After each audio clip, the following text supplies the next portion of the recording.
Muito feliz que você esteja aqui nessa noite, um pouquinho mais fria. Nós já tivemos um culto pela manhã tão abençoado. E nós estamos numa série maravilhosa, irmãos, maravilhosa. Eu mandei o link do culto da noite aqui, esse culto está sendo transmitido também para a gente compartilhar.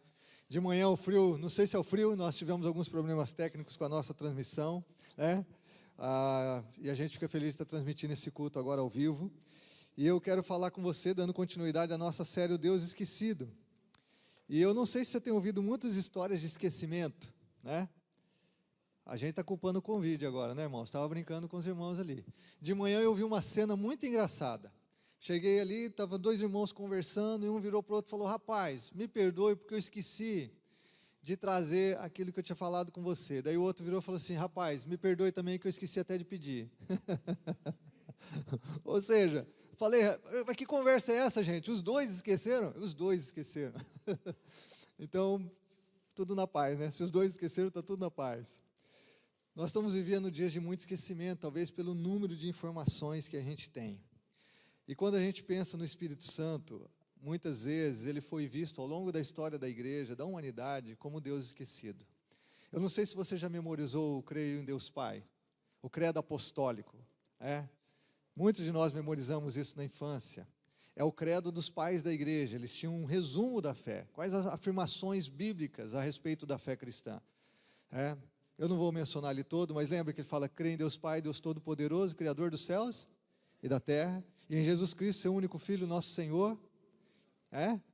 E aí ele diz assim, que foi concebido pelo Espírito Santo, nasceu da Virgem Maria, foi crucificado, morto, ressuscitado, desceu à mansão dos mortos, desceu à mansão dos mortos, ressuscitou ao terceiro dia, subiu aos céus. O que eu quero mencionar para você, que nós vamos lembrando de memória? Fala do Deus Pai, fala do Deus Filho, e o que fala do Espírito Santo? Ele só fala assim: creio no Espírito Santo, só. Do Espírito Santo não fala nada, não fala nada que o Espírito Santo fez ou faz. Então fala-se de Deus Pai, Deus Filho e Deus Espírito Santo, desde o credo apostólico.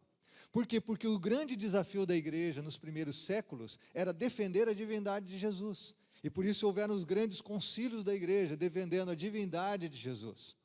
Então, o Espírito Santo, de uma certa forma, ele ficou esquecido ao longo da história da igreja. E muitas vezes ele é esquecido por nós também. Porque nós gostamos muito de saber que nós temos um Deus que é Pai, um Deus que é o nosso pastor e que não nos deixa faltar nada. Nós gostamos muito de saber que Jesus é o Deus de amor, que trouxe a mensagem de amor e graça para a humanidade, que morreu por nossos pecados, então ele é o Deus perdoador. Mas muitas vezes nós não nos concentramos no Deus Espírito Santo, porque o Espírito Santo é que vem dar poder e autoridade para a gente exercer a missão de Jesus, porque o Espírito Santo é que vai gerar santidade no nosso coração, o Espírito Santo vai trabalhar profundamente dentro de nós, e muitas vezes nós não queremos isso, nós queremos a comunhão com o Pai e com o Filho, mas negligenciamos a comunhão com o Espírito. E como isso é possível se os três são um único Deus? Mas é assim que muitas vezes nós vivemos a nossa fé. Eu estava ouvindo uma entrevista de um filósofo brasileiro muito conhecido, e ele se diz ateu, ateu, mas eu achei que até ele é um ateu humilde. Ele diz assim: quem sabe eu esteja errado, quem sabe vai chegar um dia que eu vou reconhecer que eu estou errado. E ele estava falando assim: mas você não pode provar a existência de Deus, Deus não pode ser colocado num laboratório e avaliado cientificamente. E eu quero dizer para você que realmente Deus não pode ser colocado no laboratório, porque Ele é muito maior. Deus criou todas as coisas, Ele é o Senhor do universo. Deus não vai caber dentro das leis da ciência que Ele mesmo criou. Deus é muito maior do que isso. E nós precisamos entender isso, porque quando eu estou pregando aqui sobre o Espírito Santo, eu estou fazendo isso com muita humildade, porque nós estamos falando de Deus, da grandeza de Deus, da forma que Deus age, que Ele opera, que Ele se manifesta, que Ele age nas nossas vidas, e isso é grande demais, é sobrenatural, transcende as leis desse mundo. O Espírito Santo é a vida de Deus em nós, e isso é um milagre. Então nós temos que ser mesmo muito humildes em falar desse assunto, mas apresentar tudo que a Bíblia diz. E você precisa entender que Deus não vai caber dentro da caixinha da tua cabeça. Deus não vai se adequar à nossa capacidade de raciocínio, porque Ele transcende. Ele não vai. Deus é maior do que tudo. Deixa eu perguntar a você: você compreende tudo sobre você mesmo? Sobre você mesmo? Eu não compreendo tudo sobre mim. Muitas vezes eu me surpreendo comigo, eu não entendo porque eu faço determinadas coisas, ou penso de determinado jeito. Você também não. Agora, como que nós queremos compreender plenamente o Deus que criou o universo? Nós não vamos compreender porque nossa mente é limitada, não importa o nível do teu QI, os homens mais inteligentes desse mundo, eles não vão compreender plenamente a Deus. Mas o que nós temos de compreensão de Deus é suficiente para trazer salvação ao nosso coração, sentido e propósito para a nossa vida, e nos conectar com Deus que criou todas as coisas. Isso é verdade, isso é verdade. Deus não está limitado pela ciência. A ciência é uma ferramenta humana, trouxe muitos avanços, mas você sabe como a ciência foi usada para a maldade. Vemos a Primeira, a Segunda Guerra Mundial, e tudo que a ciência hoje é usada para o mal na nossa humanidade, irmãos. Então é um instrumento, não é ela quem define Deus, porque Deus é muito maior do que a ciência, do que a capacidade humana de raciocínio. Nós temos que ter muita humildade. E quando a gente vai pensar no Deus Espírito Santo, a gente precisa entender que muitos teólogos, estudiosos da Bíblia, eles afirmam isso. Deus, o Pai, planejou toda a salvação. Ele planejou isso desde a criação, antes da criação do mundo. O projeto redentor de Deus já estava traçado. A Bíblia diz que Jesus veio executar esse plano do Pai. Por isso que a Bíblia diz que ele foi obediente até a morte e morte de cruz. E a Bíblia diz que o Espírito Santo vem aplicar essa salvação executada por Jesus no coração de quem crê. O Espírito Santo é aquele que realmente vai fazer com que aquela salvação que foi definitiva por Jesus na cruz, por causa do seu sacrifício, que é completo, que é perfeito, que eu e você possamos de fato desfrutar dessa salvação no nosso coração, porque o Espírito Santo vai aplicá-la, vai realizá-la dentro de nós. E aí eu queria mencionar, fazer uma ligação com o que o pastor João pregou aqui. Se você não assistiu a mensagem domingo passado, muito boa, está no nosso canal no YouTube, ou também aí nas plataformas de transmissão, que ele falou que o Espírito Santo é o Deus que vem antes. O Espírito Santo é o Deus que vem antes.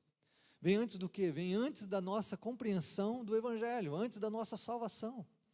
O Espírito Santo na história, revelada na Escritura, ele é desde a eternidade, ele estava lá na criação, ele veio antes das coisas serem criadas, porque ele é Deus, ele é eterno. Mas também quando a gente usa essa expressão, a gente quer se referir que o Espírito Santo vem antes da nossa conversão, ou seja, antes de realmente compreendermos o Evangelho, entregarmos o nosso coração a Jesus, o Espírito Santo já estava trabalhando na nossa vida.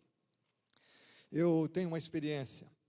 Meus pais se converteram antes de mim, eu fui o último da minha casa, eu era contra o Evangelho, eu dizia que eu nunca ia ser um cristão, nunca entraria numa igreja evangélica, nunca iria fazer isso. Mas eu me lembro que um ano antes da minha conversão, eu estava na escola, no ensino médio, e os professores disseram que ia ter um programa especial no pátio, liberaram das aulas, e nós fomos para o pátio, todos os alunos no turno da noite, e ali tinha um grupo de jovens apresentando uma peça. E eles apresentaram uma peça muito tocante a respeito de Jesus. E no final, um dos jovens deu um testemunho. E depois ele disse assim: quem quer vir aceitar Jesus? Se você quer conhecer Cristo, se você quer ser salvo por Jesus, vem aqui à frente. E eu fui muito tocado aquela noite. Mas eu não fui. Eu não fui porque eu fiquei pensando o quê? A galera aqui da minha sala, toda aqui, eu vou lá aceitar Jesus? Eu não vou aceitar Jesus na frente de todo mundo.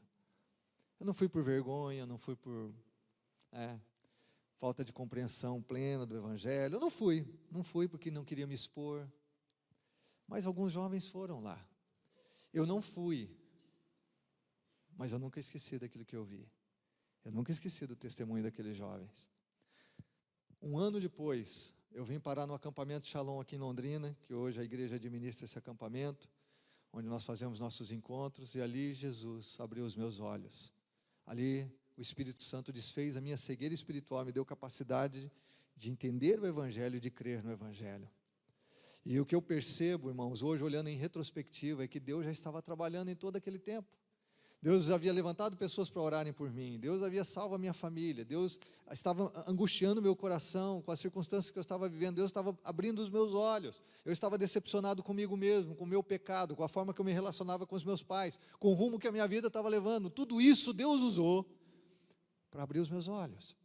Que o Espírito Santo trabalha antes da gente se dar conta de que realmente Deus existe, ou de que Ele nos ama, ou de que Ele tem realmente salvação para a gente. Antes, muito antes, Deus já está trabalhando. Eu posso dizer que Deus realmente já está trabalhando na sua vida desde o ventre. Deus sempre esteve se revelando a você de alguma forma, trabalhando na sua vida. É por isso que você está aqui hoje. Eu tenho duas histórias na Bíblia que ilustram muito bem isso. Há uma história no livro de Atos, capítulo 8, que é a história da conversão do eunuco etíope. Um cara que servia uma rainha etíope e que havia vindo a Jerusalém para adorar a Deus, dentro daquilo que ele conhecia. E havia um avivamento na região de Samaria, onde Pedro e João foram lá cuidar do que estava acontecendo, com muitas e muitas pessoas se convertendo, e ali tinha um Filipe, um evangelista poderoso que Deus estava usando. E Deus tira Filipe, um anjo manda ele para uma estrada deserta, e Deus tira ele lá de Samaria, coloca ele nessa estrada deserta, e quando ele está nessa estrada, esse eunuco etíope, eu vou chamá-lo de etíope, que é mais fácil eu falar, ele está ali lendo um trecho da Escritura na sua carruagem. E o Espírito Santo diz a Filipe, aproxime-se dele. E então quando Filipe chega, Filipe pergunta assim, você está compreendendo o que você está lendo? Ele diz, não. Como que eu vou compreender se não há quem me explique? E sabe o que ele estava lendo? Ele estava lendo um trecho do livro do profeta Isaías, um trecho que se referia exatamente a Jesus Cristo. Então Filipe sobe na carruagem, começa a explicar o evangelho a partir daquele texto de Isaías. E o evangelho fica claro para aquele homem, seus olhos são abertos. E eles estão, então, na viagem, na estrada, na carruagem, de repente o etíope para a carruagem e diz assim, olha, tem água aqui, o que me impede de ser batizado? E Filipe diz assim, mas você crê em todo o seu coração? Ele diz, sim, eu creio que Jesus é o Senhor, o Salvador. E aí então Filipe batiza o etíope, e a Bíblia diz que ele vai embora, com muita alegria no coração. Muitos acreditam que ele realmente foi o precursor do evangelho naquela região do mundo. O que acontece é um milagre, e o que nós vemos é que antes do etíope ser convertido e entender o evangelho, Deus já vinha preparando o coração desse homem. Deus o havia trazido para Jerusalém para adorá-lo, Deus havia possibilitado a ele conhecer um trecho da Escritura, o que era muito raro naquela época, alguém ter um trecho da Bíblia. Deus havia preparado Filipe para ir até aquele lugar, então Deus já estava trabalhando no coração daquele homem muito antes. No livro de Atos, capítulo 10, nós temos a conversão do centurião romano, chamado Cornélio. Era um homem que a Bíblia diz, irmãos, preste atenção nisso, que era temente a Deus, que ele fazia muitas orações e que ele dava muitas esmolas, era um homem muito generoso financeiramente. E a Bíblia diz, então, que um anjo apareceu para ele dizendo, manda chamar Pedro na cidade de Jope, para você receber a mensagem que eu tenho para você. E a Bíblia diz que enquanto Filipe teve o centurião romano teve essa visão, Cornélio, que também Pedro, lá na cidade de Jope, teve a visão, de que ele iria ser chamado, de que ele deveria levar a mensagem do Evangelho à casa do centurião romano. Observe que o anjo, nessa história, diz assim, as suas orações e as suas esmolas chegaram diante de Deus. Deus já trabalhava no coração desse homem, gerando temor, generosidade, comunhão, e como ele trabalhava, ele trouxe agora a revelação do Evangelho, num processo em que o Espírito Santo trabalhava antes e trabalha na hora em que ele recebe o Evangelho através do apóstolo Pedro. O que eu queria ilustrar para você é que o Espírito Santo está trabalhando o tempo todo nos corações, para que as pessoas possam chegar ao ponto de tomar uma decisão por Jesus. Quero abrir aspas aqui na questão de Cornélio. Cornélio era um homem que orava a Deus e que era generoso com as suas finanças. Irmãos, conversão que não muda o nosso bolso não é conversão. Se você diz que é um convertido, mas não tem generosidade no reino de Deus, não está acumulando tesouros no céu, tem alguma coisa errada. Tem alguma coisa errada. A gente esquece do que Jesus diz lá em Mateus capítulo 6, a partir do verso 19 a 21. Que gente que é do reino, que entendeu o reino, que ama o reino, tem generosidade. Esse homem nem conhecia Deus direito, já era generoso. E o anjo diz assim, Deus viu as suas esmolas, Deus viu a sua generosidade. E muitas vezes hoje há cristãos mesquinhos, cristãos que só estão construindo seus tesouros sobre a terra e que não têm tesouro nenhum acumulado no céu. E isso é uma vergonha para a cristandade, para quem foi comprado pelo sangue de Jesus e entende o reino de Deus, irmãos. Fecha aspas. Vamos seguir adiante, com a graça de Deus. O que eu quero que você entenda aqui é que o Espírito Santo ele tem uma obra maravilhosa e poderosa na nossa vida. E que o Espírito Santo realmente vem antes preparando o nosso coração para nos chegarmos ao ponto de podermos render o nosso coração a Ele. Essas histórias revelam o agir do Espírito.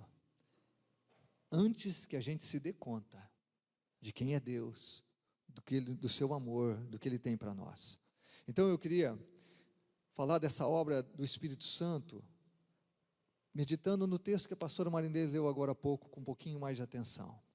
E eu quero falar do primeiro momento da obra da salvação. Eu gostaria de falar de duas obras que o Espírito Santo faz, elas são simultâneas na nossa vida. Eu quero começar primeiro com a obra da salvação. a obra da salvação, para a gente entender essa questão de que Deus vem antes e do que Ele faz na nossa vida. João 16, verso 7, leia comigo de novo o texto bíblico que diz assim: mas eu lhes afirmo, quem está afirmando aqui é Jesus, que é para o bem de vocês que eu vou. Ele diz assim: se eu não for, o conselheiro não virá para vocês. Em outras versões, o Consolador, no grego é o Paracleto ou Paráclito, é o Espírito Santo. Se eu não for, ele não virá. Então Jesus está preparando os seus discípulos, dizendo assim: eu vou ser assunto aos céus, eu vou deixar vocês, para que o Espírito Santo venha. Jesus estava limitado corporeamente, pelo seu físico, porque ele havia deixado a sua glória nos céus. O Espírito Santo não estaria limitado pelo corpo físico.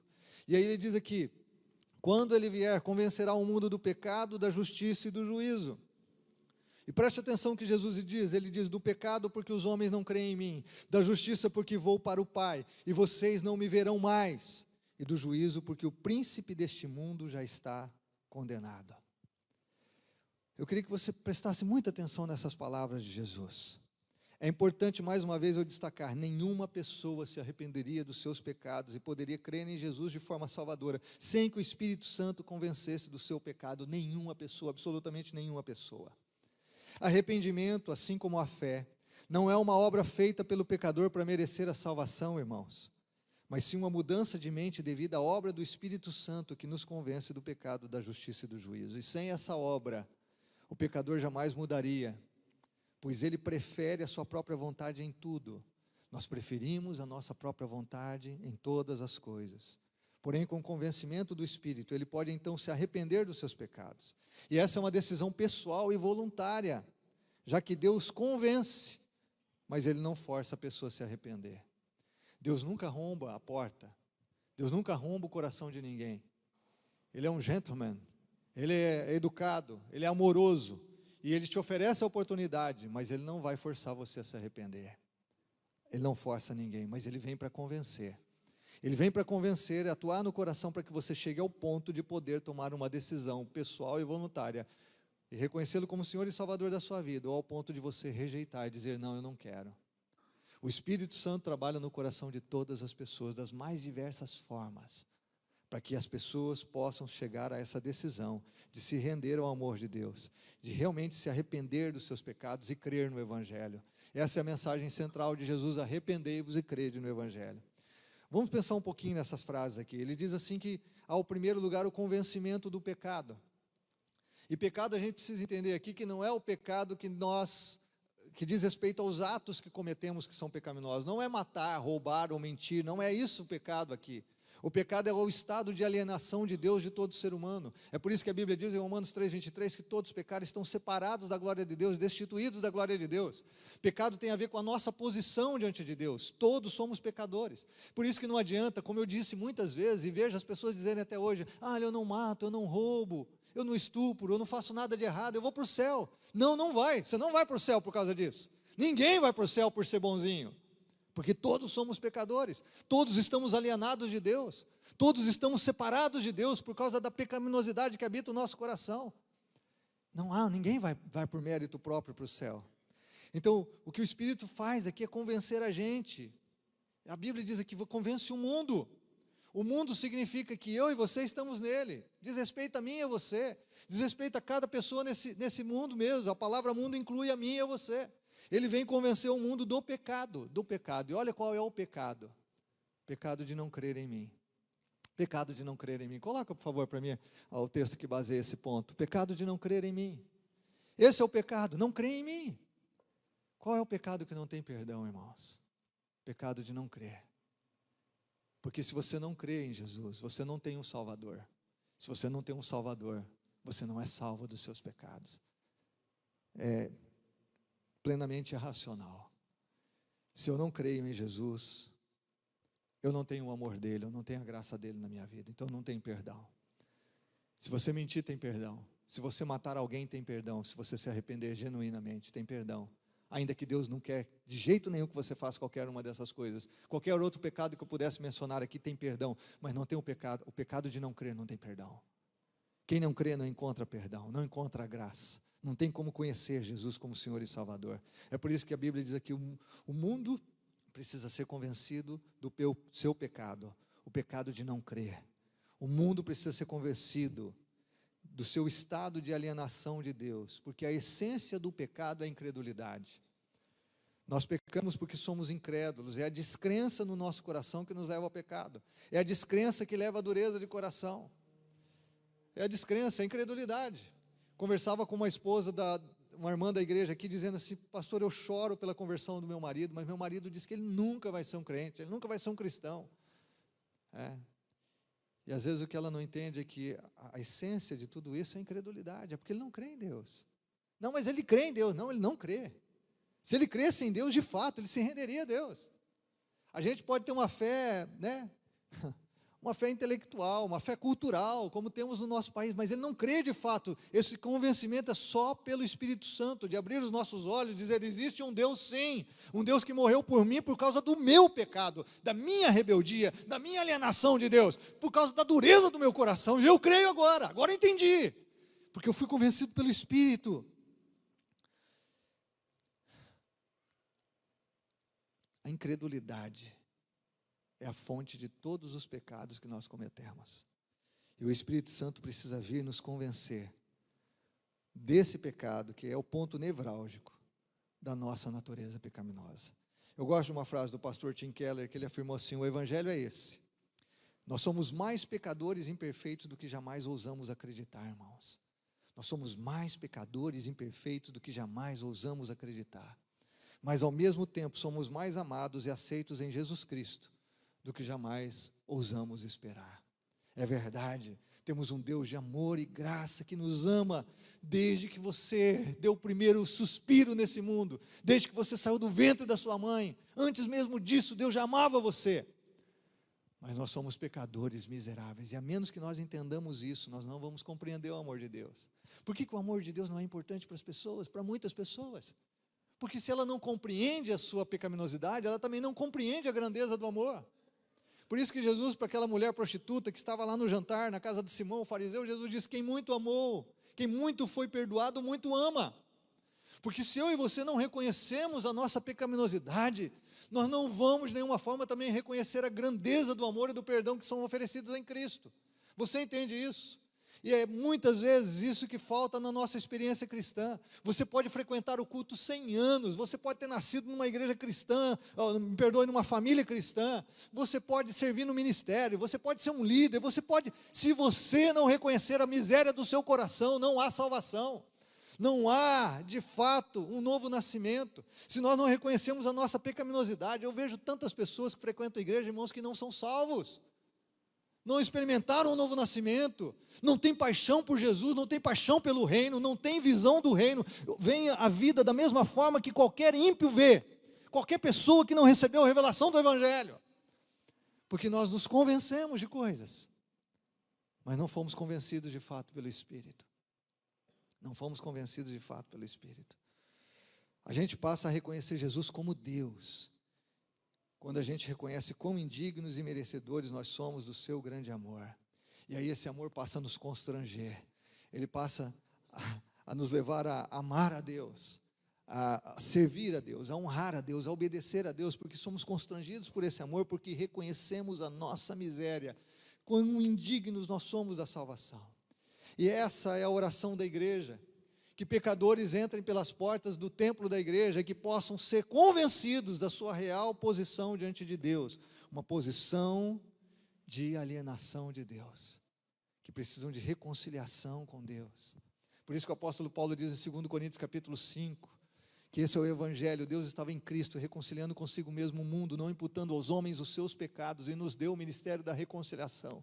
Que gente que foi convencido pelo Espírito Santo da sua própria pecaminosidade, e que por isso rendeu seu coração a Jesus para receber perdão e graça, agora a pessoa tem uma nova identidade, é filho e filha de Deus, e agora essa pessoa regenerada, transformada pelo Espírito, ela também tem o ministério da reconciliação, agora ela também é instrumento de Deus, para reconciliar outras pessoas que estão alienadas dele, a conhecerem o Senhor. Irmão, sem convencimento do pecado, não tem salvação. E se o Espírito Santo não agir nos nossos corações, nós estamos perdidos. Se você não está entendendo muito o que eu estou dizendo aqui, peça: Espírito Santo de Deus, ilumine o meu coração, a minha mente. Se você não compreende o que essa palavra significa, peça, Espírito Santo, ilumine o meu coração e a minha mente, porque eu quero te conhecer. Eu quero te conhecer, Senhor. Eu quero o que o Senhor tem para mim. Abra o seu coração. A Bíblia diz que o Espírito Santo viria para isso. Essa é a obra de Deus na salvação do ser humano, de todo ser humano. E mais uma vez eu digo, nós estamos falando aqui de algo sobrenatural, algo que é um milagre. O mover do Espírito, como Jesus disse lá no Evangelho de João capítulo 3, é como o vento. A gente não sabe exatamente de onde vem e para onde vai, mas assim é todo aquele que nasceu do Espírito. É algo que vai além da nossa capacidade racional, mas que nós podemos compreender aqui o que Jesus diz. Diz assim, é o Espírito que convence do pecado. Não é religião. Como eu disse, você pode frequentar o culto, você pode gostar das músicas, você pode gostar de ouvir talvez o pastor, você pode gostar das amizades que você tem na igreja, mas isso não te salva. Isso não te transforma. Isso torna você um religioso. O que salva é o convencimento do Espírito que nos leva a ver a nossa miséria, a chorar diante de Deus, a nos prostrar diante dos seus pés e a pedir a sua salvação sobre nós. O que nos salva é ver a nossa pecaminosidade, que existe realmente um Salvador para a gente. E por isso a gente se lança nos braços desse Salvador, a gente se lança aos pés de Jesus para experimentar quem Ele é e o que Ele nos oferece. Segunda coisa que nós vemos aqui é que o Espírito Santo convence da justiça, ao convencimento da justiça. Observe o texto bíblico que Jesus segue dizendo, Ele convencerá o mundo do pecado e da justiça. E o que Ele diz respeito aqui à justiça? Pode colocar o texto para mim, por favor, porque vou para o meu Pai e não me vereis mais. Jesus está dizendo assim, olha, eu vou subir aos céus, eu vou voltar para o meu Pai, vocês não vão me ver, vocês precisam entender, vocês precisam ser convencidos da justiça. O que a gente precisa entender aqui, irmãos, é que Jesus viveu a justiça de Deus perante os homens. Jesus foi completamente justo, sem pecado. E quando o Espírito Santo nos convence, nós somos convencidos de dois aspectos dessa justiça. O primeiro é que Deus é justo. Ele é justo. Deus é o juiz de toda a terra. Nele não há engano, não há mentira, não há cambalacho, não há corrupção, não há pecado. Deus é justo, Ele vai agir com justiça com todas as pessoas. Deus é justo. E dentro dessa questão de entender que Deus é justo, é que Ele não fecha os olhos para o pecado. Ou seja, Deus não poderia olhar para mim ou para você e dizer simplesmente assim, olha, tudo bem, eu sei que você é pecador, mas eu te amo, tudo legal entre a gente, tá bom? Tudo ok. Não. A justiça de Deus exige que o pecador morra pelo seu pecado. Deus não faz vistas grossas para o nosso pecado, a justiça de Deus exige que Ele seja justo, porque é isso quem Ele é a essência de quem Ele é. Esse é um dos atributos de Deus. Então o que Deus faz? Puxa, o pecado precisa ser punido, mas eu amo aqueles que eu criei a minha imagem e semelhança. Então eu vou punir o pecado em mim mesmo. Então o Pai envia o Filho, que morre por nós na cruz do Calvário, e a justiça de Deus, que deveria ser executada em mim, em você, em cada um de nós, é executada no próprio Cristo. É por isso que Cristo lá na cruz diz assim, Deus meu, por que me desamparaste? Por que me desamparaste? Porque ali houve uma separação do Filho com o Pai, do Deus triuno, por causa dos nossos pecados que estavam sobre Jesus. Ou seja, o pecado precisava ser pago por alguém, então Deus escolhe pagar no nosso lugar. E essa é a loucura da mensagem do Evangelho. Espera aí, então Deus, Ele tem que punir o pecado, mas para não punir a mim e a você por amor, então Ele pune o seu próprio Filho. Sim, é isso que aconteceu. A justiça de Deus foi executada sobre Jesus, e é o Espírito Santo que nos capacita a compreender isso, que Jesus nos substituiu na cruz do Calvário. É por isso que Jesus é o Cordeiro de Deus que tira o pecado do mundo. Quantas vezes quando eu era adolescentezinho, ia na missa, e a gente repetia na missa, Cordeiro de Deus que tira o pecado do mundo, tende piedade de nós, Cordeiro de Deus que tira o pecado do mundo, dai-nos a paz. Quantas vezes repeti isso sem compreender o que significava ser o Cordeiro de Deus? Cordeiro de Deus é o animal que morria no Velho Testamento no lugar do pecador. Jesus é o Cordeiro de Deus porque Ele morreu no meu lugar, no seu lugar, nos substituiu na cruz. A justiça de Deus foi executada sobre Ele. E aí você precisa entender a segunda coisa sobre a justiça de Deus. É que agora, aqueles que creem em Jesus são justificados pela fé nele. O justo viverá pela fé. É isso que a Bíblia diz. Então, se você recebeu Jesus como Senhor e Salvador, Deus não olha mais o seu pecado, Deus olha a justiça de Cristo sobre a tua vida. Por isso que você se torna justo. Não pelos seus méritos, mas pelos méritos de Cristo na cruz. Então, Deus, quando olha para mim e para você, não nos vê mais como pecadores alienados dele, mas agora nos vê como filhos e filhas que foram justificados, que são justos perante Deus, por causa do sangue de Jesus que nos cobre. É só o Espírito Santo para nos convencer e fazer com que a gente entenda a maravilha do amor e da graça de Deus e entender o que é o Evangelho. Deus que escolhe morrer por nós na cruz do Calvário, para que eu e você fôssemos justos. Deus se fez pecador no nosso lugar, para que eu e você fôssemos declarados justos. É por isso que Paulo diz assim: quem vai nos acusar? É Deus quem nos justifica. É por isso que o diabo não pode dizer a você: não, você não pode ser crente, você não pode ser um filho de Deus, você não, olha o que você já fez, tua vida torta. O diabo não pode fazer mais isso, porque a justiça de Deus está sobre o crente, sobre aquele que rendeu o seu coração a Jesus. Agora você é um justo. É por isso que a Bíblia diz lá em Tiago capítulo 5, muito pode em seus efeitos a oração do justo. A oração do justo é poderosa e eficaz. E quem é justo? Algum ser humano é justo? Não. Eclesiastes 7:20 diz que não há um justo, nenhum sequer. Ninguém que faça o bem nunca peque. Mas nós nos tornamos justos por causa do que Jesus fez na cruz do Calvário. E esse é o convencimento do Espírito, irmãos, que ilumina a nossa mente, para a gente compreender: puxa, quem eu sou hoje diante de Deus? Por causa do que Cristo fez na cruz. Como não ser constrangido por esse amor? Como não me entregar a um Deus que escolhe morrer no meu lugar e sofrer o dano do meu pecado, a condenação do meu pecado em si mesmo? Esse é o maravilhoso amor de Deus. É como se você fosse um pai que iria punir o seu filho, porque você sabe que precisa punir o seu filho, porque você é um pai justo. Mas quando você for aplicar a justiça ao seu filho, você aplica em você mesmo. Foi isso que Deus fez. Foi isso que Deus fez. E é esse convencimento do Espírito que precisa iluminar a gente para compreender. Em terceiro lugar, Jesus diz assim que o Espírito viria convencer do juízo. Convencimento do juízo. O que isso significa, irmãos? Às vezes nós mencionamos esse texto do Evangelho de João tão rapidamente: a Deus convence do pecado, da justiça e do juízo. Mas o que isso significa? Do juízo significa o que ele diz aqui no texto. Siga o texto comigo, diz: porque já o príncipe desse mundo está condenado. O príncipe desse mundo é o diabo. O apóstolo João, na sua primeira carta, diz: o mundo jaz no maligno, o Deus desse século é o diabo. Então o Espírito Santo também precisa convencer a gente de que a história desse mundo já tem final, que Jesus já ganhou e derrotou Satanás na cruz do Calvário. O apóstolo Paulo diz na sua carta aos Colossenses que Jesus o expôs o poder das trevas, do diabo, do mal, publicamente na cruz, e os humilhou. O Espírito Santo precisa mostrar para a gente que Cristo tomou sobre si a vitória, o domínio, toda a honra, todo o poder, toda a glória estão nos braços de Jesus, nas mãos de Jesus. Ele venceu Satanás, que é o príncipe desse mundo. As pessoas do mundo não sabem disso, irmãos, porque eles estão seguindo o caminho cegamente. O apóstolo Paulo, falando àqueles que não, da experiência antes da nossa conversão, antes de decidirmos por Jesus, ele diz assim: que em outro tempo andastes, segundo o curso deste mundo. E seguir o curso deste mundo é segundo o príncipe das potestades do ar, o diabo. O espírito que agora opera nos filhos da desobediência. Paulo está falando do diabo. Seguir o curso desse mundo é seguir o diabo, porque esse mundo pertence ao diabo. Você lembra que na tentação no deserto, o diabo levou Jesus no alto lugar e colocou todos os reinos da terra diante de Jesus e ofereceu para Jesus. Como pode o diabo ser tão ousado diante de Jesus? Mas é isso, porque os reinos desse mundo pertencem ao diabo, esse mundo pertence ao diabo. Isso significa que se eu e você seguimos o curso deste mundo, nós estamos seguindo o diabo.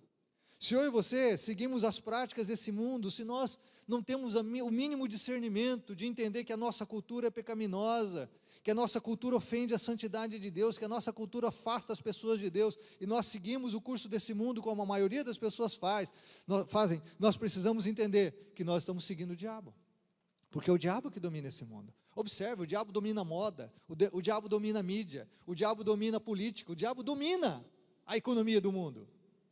Tudo para servi-lo. Esse mundo jaz no maligno, e se eu e você estamos vivendo o padrão deste mundo, nós não estamos vivendo o padrão bíblico, nós não estamos conhecendo e vivendo o reino de Deus, nós estamos vivendo esse mundo que jaz no maligno. Então tem 3 verdades muito claras aqui nesse ponto de convencer do juízo. Primeira coisa, o diabo existe. Quando a gente ouve aqui sobre o juízo, a gente precisa entender: o diabo existe. Alguém me perguntou essa semana, alguém que está chegando na igreja recentemente, e disse: pastor, o senhor acredita nessa questão do diabo, nessas obras de macumbaria, de magia, de feitiçaria? Isso aí tem efeito mesmo? Eu falei: acredito. Mas o senhor acredita mesmo? Acredito. E tem efeito mesmo? Alguém faz mal para a gente? Tem. Tem sim. Ah, é? Mas e aí, pastor? Só que a Bíblia diz em 1 João 5,18 que aquele que é nascido de Deus, o maligno não toca. O povo de Deus é guardado pelo Senhor, porque o diabo é um inimigo vencido. Ele existe. A obra do mal está aí. Há pessoas sofrendo por causa da obra do diabo. Há pessoas escravas do diabo. Há pessoas fazendo mal como instrumentos do diabo. Mas aquele que é nascido de Deus, o maligno não toca. Agora o diabo existe. Aí a segunda coisa que você precisa entender é que ele já é derrotado. É por isso que Tiago capítulo 4, verso 7 diz: sujeitai-vos a Deus e resistir o diabo vai fugir de você. Não é você que foge do diabo, é o diabo que foge de você. É por isso que um crente que nasceu de novo pelo poder do Espírito não tem que ter medo de enfrentar um endemoniado. Se alguém chamar você para expulsar o demônio do teu vizinho, você está pronto a fazer isso. Não precisa ligar para o pastor para fazer isso. Você vai. Por quê? Porque você está sujeito a Deus, resiste ao diabo e ele vai fugir de você. É você que vai expulsar. Porque Jesus deu autoridade a todo discípulo dele para expulsar demônio. Então, em nome de Jesus, meu irmão, você tem que ter ousadia e intrepidez e confiar na palavra. Se apareceu um endemoniado para você, é porque Deus quer que você expulse. Não chama outra pessoa, não. E vamos ver se Deus libera uns 2, 3 endemoniados no final do culto para cada um aqui. Vamos sair firme na fé, irmão. Em nome de Jesus. Porque, irmão, o diabo é um inimigo derrotado. O diabo é um inimigo vencido, é o que a Bíblia diz. É por isso que o Espírito Santo precisa convencer do juízo. O juízo já está definido, já está determinado. A última página da história já está escrita. E a terceira coisa aqui, meus irmãos, que é muito importante a gente entender sobre o juízo, é que aqueles que seguem o diabo, o curso desse mundo, irão para o inferno. Irão para o inferno. A gente não gosta de ouvir essa mensagem. Hoje nós estamos pregando muito o Evangelho Gospel Light. É só paz e amor, mas a gente tem que lembrar a verdade do Evangelho. Quem segue o mundo e o diabo vai para o inferno. Vou só mencionar um texto. Apocalipse capítulo 20, verso 13 a 15. Resumindo, o juízo de Deus diz assim: e deu o mar os mortos que nele havia, e a morte e o inferno deram os mortos que neles havia, e foram julgados cada um segundo as suas obras. Juízo de Deus, todo ser humano vai ser julgado. E a morte e o inferno foram lançados no lago de fogo. Esta é a segunda morte, a morte eterna. Nós morremos fisicamente e nós podemos morrer eternamente. Eternamente. A segunda morte. Aquele que não foi achado escrito no livro da vida foi lançado no lago de fogo. Se o teu nome não está escrito no livro da vida, porque foi salvo pela graça, mediante a fé em Jesus Cristo como Senhor e Salvador do seu coração, você será lançado juntamente com o inferno e a morte no lago de fogo. Banido para sempre da presença de Deus. Isso deve gerar temor nos nossos corações. Irmãos, nós devemos estar plenamente convencidos pelo Espírito que essa é a verdade. Não adianta fazer missa de 7º dia para ninguém. Não adianta fazer missa de 30 dias para ninguém, irmão. Uma vez que a pessoa morreu, não tem o que a gente possa fazer por alguém que já partiu desse mundo. A Bíblia está lá em Hebreus 9, 27, está ordenado aos homens morrerem uma só vez, depois disso vem o juízo. Não adianta você...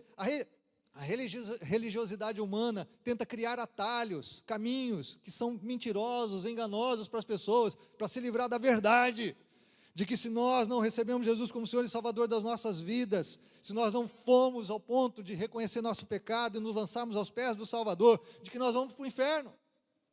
Não adianta fazer missa para ninguém, nós não vamos alcançar ninguém. Você pode queimar um maço de vela no pé do túmulo, não vai adiantar nada. Não adianta você pensar que você vai reencarnar melhor na próxima geração. Que na próxima reencarnação eu vou ser a Miss Universo. Na próxima... Não, você é um cientista famoso. Não vai, porque você só vai viver uma vez. A Bíblia diz que nós só vivemos uma vez.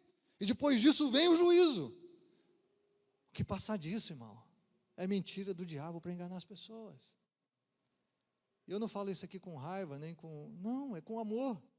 Pelo amor de Deus, entenda o que Jesus está dizendo aqui. Jesus foi a pessoa que mais amou este mundo e a que mais falou do inferno, porque Ele não queria que ninguém fosse para lá. Quando a Bíblia diz aqui que o Espírito Santo vai convencer do pecado, da justiça e do juízo, é que o Espírito Santo precisa fazer essa obra no nosso coração, para que eu e você possamos chegar no ponto de dizer: Senhor, eu reconheço minha malignidade, eu reconheço que o Senhor morreu na cruz por mim. E eu reconheço que o Senhor é que tem a vitória final. e que concede vida eterna àqueles que creem, e por isso eu me rendo ao Senhor. O Espírito Santo vem convencendo você dessas realidades para que você possa chegar ao ponto de tomar uma decisão em Cristo. Como eu disse, o Espírito convence, mas ele não vai forçar você. Muitas pessoas são convencidas pelo Espírito, traz a luz do Evangelho aos seus corações, mas elas preferem fechar o seu coração e preferem continuar sendo deuses da sua própria vida e preferem seguir o curso desse mundo, preferem seguir o príncipe da potestade do ar, o Deus desse século. Mas Deus ama cada ser humano e procura trazê-los a esse ponto. Adolescentes, jovens, adultos, alguém na UTI no seu último dia, no seu último fôlego de vida. O tempo todo Deus está trazendo as pessoas para que elas possam estar com Ele para sempre e não no lago de fogo. Esse é o Espírito Santo. O Espírito Santo trabalha de diversas formas, como eu disse, usa circunstâncias, usa as nossas decepções, nossas frustrações, tentando abrir os nossos olhos que esse mundo é falido, é fragmentado, é perdido. Se nós seguimos esse mundo, nós estamos perdidos, irmãos, porque é um mundo perdido. As pessoas sem rumo, sem direção. Basta termos um pouco de sensibilidade espiritual, de discernimento para vermos as coisas ao nosso redor.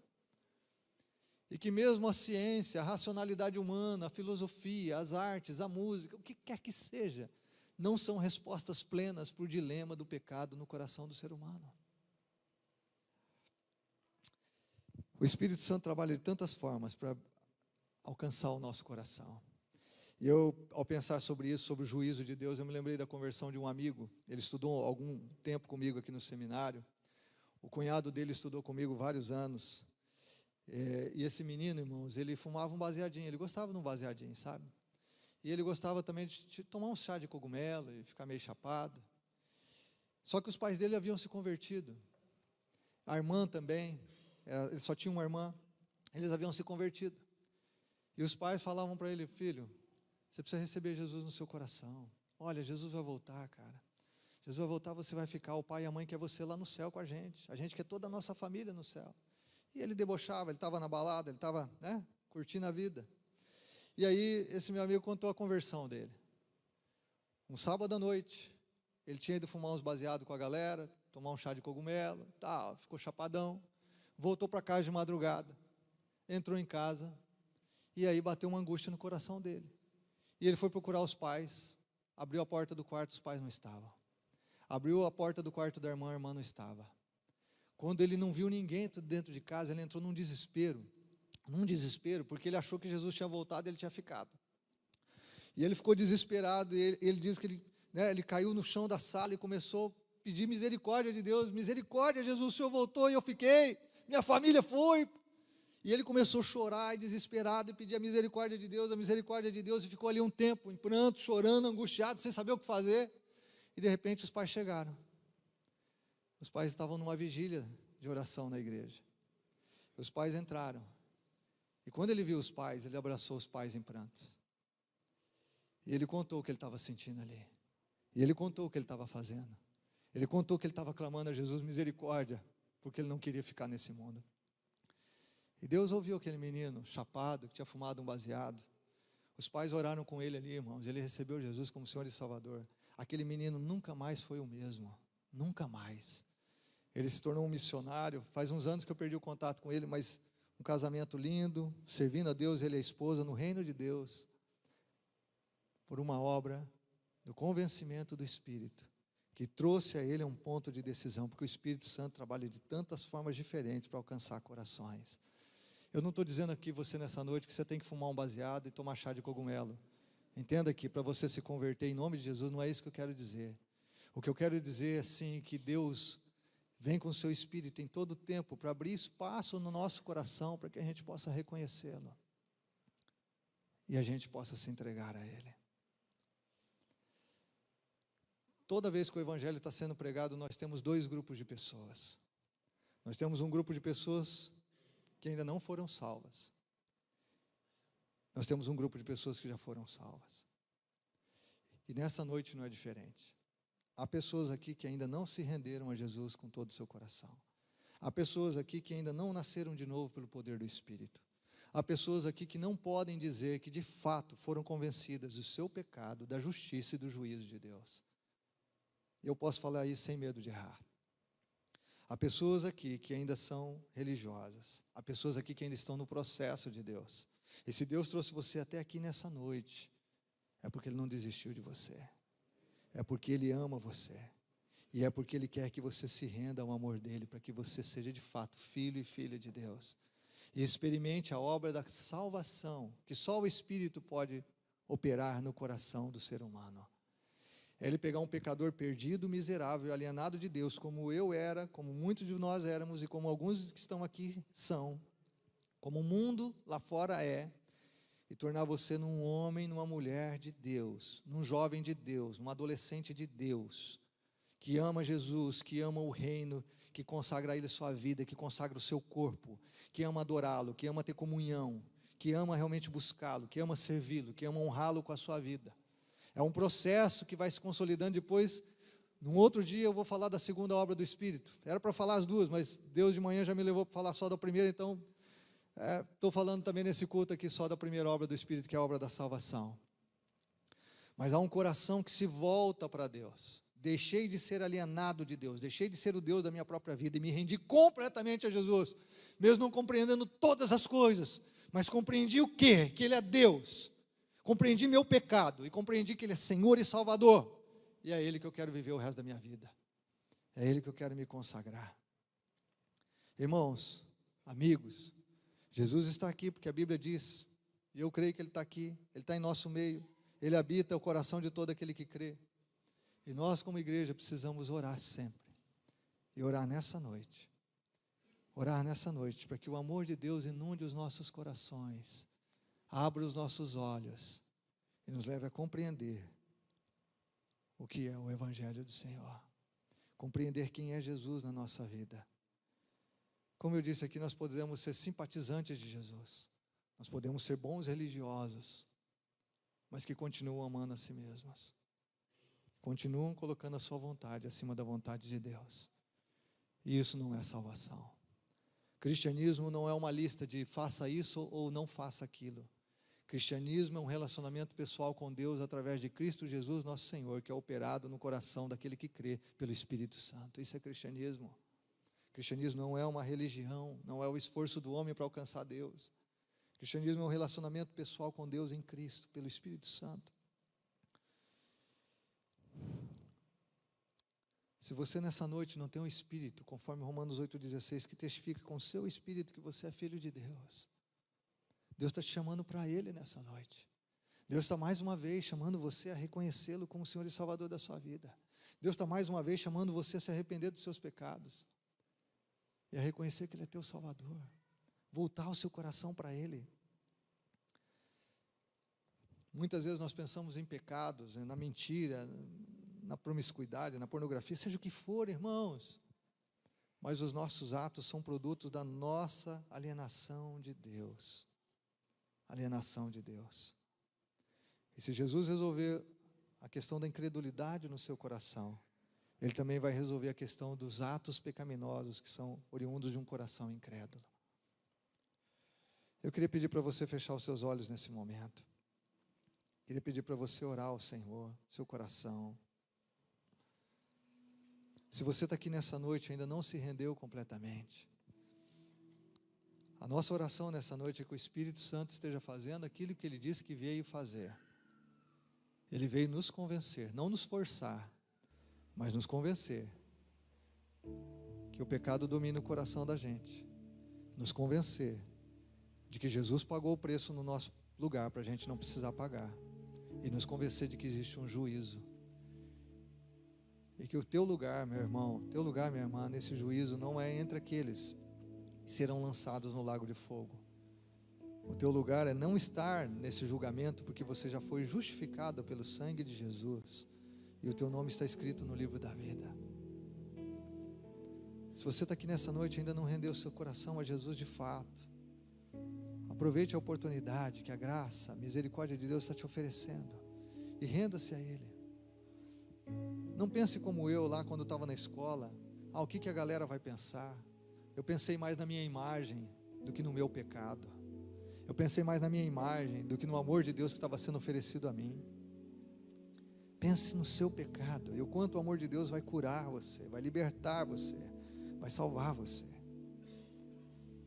Você tem toda a oportunidade de render seu coração a Jesus, falar com Ele do jeito que você sentir, do jeito que você quer. Agora, há um outro grupo aqui nessa noite, como eu disse, que são aqueles que já receberam Jesus, já compreenderam o Evangelho, se renderam a Jesus como Senhor e Salvador. E nesse papel do convencimento do Espírito, há também o convencimento, irmãos, do pecado. Se você está aqui nessa noite e diz que é cristão, que já recebeu Jesus, mas há pecados de estimação, há hábitos destrutivos, há hábitos que não estão harmonizados com a palavra de Deus. Se você está tendo um comportamento que não dignifica e glorifica a Deus, não fique com o seu pecado nessa noite, em nome de Jesus. Deixe o seu pecado no altar de Deus, arrependa-se do seu pecado, confesse o seu pecado e deixe o seu pecado no altar do Senhor. Há muitos crentes fracos, sem intimidade com Deus, sem o poder do Espírito, porque têm pecados de estimação, porque estão vivendo a sua própria vontade, não a vontade de Deus, porque estão amando mais a si mesmos do que o seu Senhor e Salvador, porque estão amando mais este mundo do que o reino de Deus. E Deus está te chamando ao arrependimento nessa noite, meu irmão, minha irmã, por causa do seu grande amor.